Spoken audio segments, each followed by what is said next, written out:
ಪವಿತ್ರ ಸೆರಗಲ್ಲಿ ನೆಮ್ಮದಿ ನಿದ್ದೆ ಮಾಡ್ತಾ ಇರೋ ದೇವ್. ಹಾಯ್ ಹಲೋ ಎಲ್ರಿಗೂ welcome back to my channel. ಇದೇ ಫಸ್ಟ್ ಟೈಮ್ ನನ್ನ ಚಾನಲ್ ನೋಡ್ತಾ ಇದ್ದರೆ ಪ್ಲೀಸ್ ಸಬ್ಸ್ಕ್ರೈಬ್ ಮಾಡಿ, ಹಾಗೆ ಬೆಲ್ ಬಟನ್ನ ಕ್ಲಿಕ್ ಮಾಡಿರಿ. ಎಲ್ಲರೂ ಕೂಡ ತುಂಬಾ ಸಪೋರ್ಟ್ ಮಾಡ್ತಾಯಿದ್ರ, ತುಂಬ ಥ್ಯಾಂಕ್ಸ್. ಹಾಗೆ ಪವಿತ್ರ ಬಂಧನ ಸೀರಿಯಲಲ್ಲಿ ಏನಾಗ್ತಿದೆ ಅಂತ ನೋಡೋದಾದರೆ, ಪವಿತ್ರ ಲೈಟಿನ ಹುಳಗಳನ್ನೆಲ್ಲ ನೋಡಿಬಿಟ್ಟು ತುಂಬಾ ಖುಷಿಯಾಗಿರ್ತಾನೆ ದೇವ್ ಸರ್. ಹಾಗಾಗಿ ತುಂಬಾ ಚಂದ್ರನೇ ನೋಡೋಕ್ಕಾಗಿಲ್ಲ ರೀ, ಒಂದಿನ ಆದರೂ ನೋಡಲೇಬೇಕು ಅಂತ ದೇವ್ ಸರ್ ಮುಂಚೆನೇ ಹೇಳಿರ್ತಾರೆ.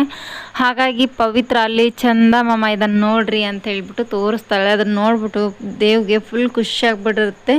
ಜೋರಕ್ಕೆ ಕಿರ್ಚಕ್ಕೆ ಶುರು ಮಾಡ್ತಾನೆ ದೇವ್ ಸರ್. ಆಗ ನಾಯಿಗಳೆಲ್ಲ ಕೂಡ ಬೊಗಳಕ್ಕೆ ಸ್ಟಾರ್ಟ್ ಮಾಡ್ತವೆ. ಹಾಗಾಗಿ ಹೋಗೋಣ ಬನ್ನಿರಿ ಅಂತ ಹೇಳ್ಬಿಟ್ಟು ಪವಿತ್ರನ ಕೇಳ್ತಾರೆ. ಇಲ್ಲ ರೀ, ತಂಪಾದ ಗಾಳಿ ಎಷ್ಟು ಚೆನ್ನಾಗಿದೆ ನೋಡ್ರಿ ಅಂತ ಹೇಳ್ಬಿಟ್ಟು ಹೇಳ್ತಾರೆ ಪವಿತ್ರ ಅವರು. ಹೌದು, ನಿಮ್ಮ ಊರಲ್ಲಿ ದೆವ್ವಪ್ಪವ ಏನಿಲ್ಲೇನ್ರಿ ಅಂತ ಹೇಳ್ಬಿಟ್ಟು ದೇವ್ ಸರ್ ಕೇಳ್ತಾ ಇರ್ತಾರೆ.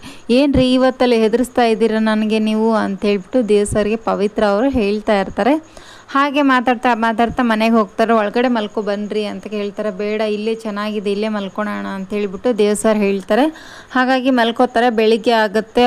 ಮತ್ತು ತಾತ ಬಂದ್ಬಿಟ್ಟು ಎಲ್ಲಿ ಪವಿತ್ರ ದೇವ್ ಸರ್ ಕಾಣಿಸ್ತಾನೆ ಇಲ್ಲ ಅಂತ ಹೇಳ್ಬಿಟ್ಟು ತಾತ ಕೇಳ್ತಾ ಇರ್ತಾರೆ. ಹಾಗಾಗಿ ಹೊರಗಡೆ ಮಲ್ಕೊಂಡಿರ್ತಾರೆ. ಇಲ್ಲಿ ಸುಮಂತ್ ಬಂದು ಇಬ್ಬರು ಫೋಟೋಸನ್ನು ತೆಗಿತಾ ಇರ್ತಾನೆ ಹೊರಗಡೆ ಮಲ್ಕೊಂಡಿರೋದು. ಹೌದಾ, ಇಲ್ಲೇ ಮಲ್ಕೊಂಡಿದ್ವಿ ನಾವು ಅಂತ ಹೇಳ್ತಾ ಇರ್ತಾರೆ. ಇಲ್ಲಿ ಮಲ್ಕೊಂಡಿದ್ರೆ, ಇಲ್ಲ ಅಕ್ಕಮ್ಮ ಮಲ್ಕೊಂಡಿದ್ರಿ ನೀವು ಒಳಗಡೆ ಮಲ್ಕೊಳ್ಳೋದು ತಾನೇ ಅಂತ. ಇಲ್ಲ, ವಾಕಿಂಗ್ ಹೋಗಿದ್ವಿ ಅಂತ ಹೇಳ್ತಾ ಇರ್ತಾರೆ. ಪವಿತ್ರ ಅವರು ಬೈಕ್ ಓಡಿಸ್ತಾ ಇರ್ತಾರೆ. ಅದನ್ನು ನೋಡ್ಬಿಟ್ಟು ದೇವ್ ಸರ್, ಏನು ರೀ ಬಾಳೆಗೊನೆ ಎಲ್ಲ ಇಟ್ಕೊಂಡ್ಬಿಟ್ಟು ಬೈಕ್ ಓಡಿಸ್ತಾರೆ, ನಿಮ್ಗೆ ಬುದ್ಧಿಗಿದ್ದಿ ಇದೆಯಾ ಇಲ್ವಾ ಅಂತ ಹೇಳ್ಬಿಟ್ಟು ದೇವ್ ಸರ್ ಪವಿತ್ರ ಅವಂಗೆ ಬೈತಾರೆ. ಹಾಗಾಗಿ ನನ್ನ ಇಷ್ಟ ರೀ, ನನ್ನ ಇಷ್ಟ ಆದಾಗೆ ನಾನು ಇರ್ತೀನಿ ಅಂತ ಪವಿತ್ರ ಕೂಡ ಹೇಳ್ತಾ ಇರ್ತಾರೆ. ಇದೇ ಇವತ್ತಿನ ಎಪಿಸೋಡ್. ಇದೇ ಥರ ವಿಡಿಯೋಸ್ ನೋಡ್ತಾ ಇರಿ. Thank you for watching, keep support. Thank